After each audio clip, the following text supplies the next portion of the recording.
All right, so now that we know how to select elements using the DOM, it's time to learn how to use JavaScript to manipulate the elements that we've selected.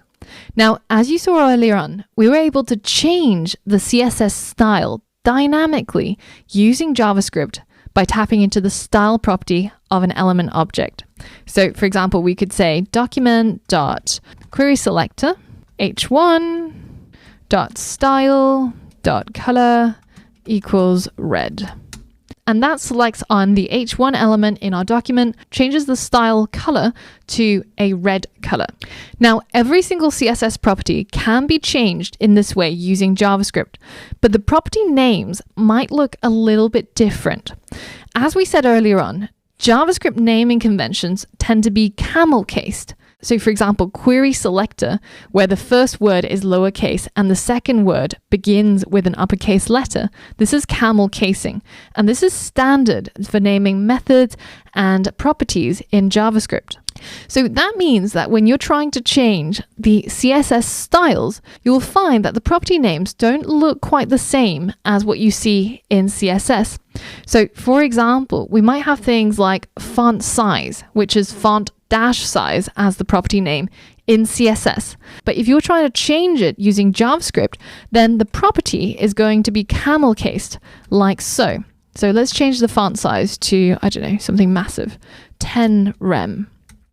And you can find all of those names inside the DOM style object documentation. And you can see all of these properties and what they look like when you're trying to change it using JavaScript instead of CSS. And I'll leave a link to this in the resources of this current lesson so you can check it out. But as a rule of thumb, in most cases, they're exactly the same, other than the fact that there are no dashes and every word after the first one will have its first letter capitalized. The other thing to notice is that the values that you're going to set it to have to be represented as strings, whereas in CSS, we simply just specified the value as is. For example, padding 7%. If we're trying to do this with JavaScript, then we actually have to specify everything as a string, even if it's a number like line height or padding. So just so you can see more clearly, I'm inside the Elements tab of the Chrome Developer Tools. And as you might remember, you can quite easily select an item over here and change its CSS by just typing it inside here. So say visibility is hidden, and that hides our h1. But if we wanted to do the same thing using JavaScript, then we would have to specify that value hidden as a string.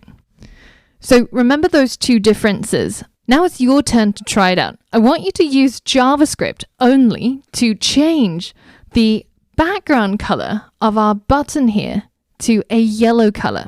And you might have to take a look at the object style properties, or you can just give it a go and see if you can predict what it might be. So pause the video now and give that challenge a go. All right, so you might already realize that in order to change the background color of our button, then in CSS, you would simply just tap into the background color property and you would set it to yellow. And that would achieve what we wanted. But because we have to do it using JavaScript, then we need to know the JavaScript version of that background color property.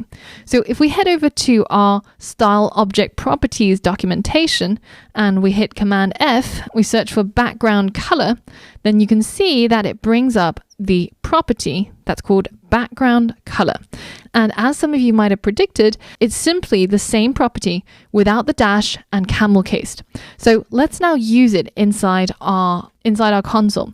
So we're going to tap into the document and query for the selector that is a button and change its style property, namely the background color property, to, remember, the value has to be specified as a string.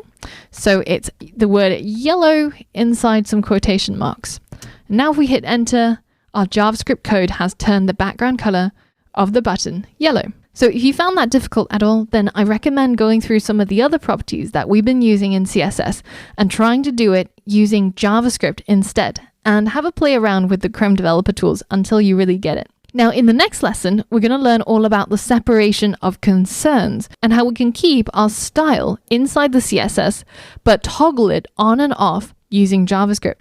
So for all of that and more, I'll see you on the next lesson.